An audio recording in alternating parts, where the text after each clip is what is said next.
でもだからこそできるまで自分の道場に帰って仲間と繰り返してください。Сега следващата техника може би ще ви е твърде трудна и няма веднага да я схванете, но когато се върнете във вашето доджо, продължавайте да я тренирате отново и отново. で、特にこ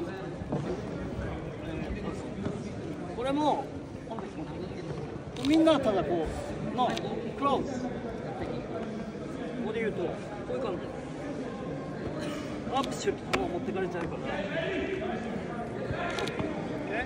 締めるから。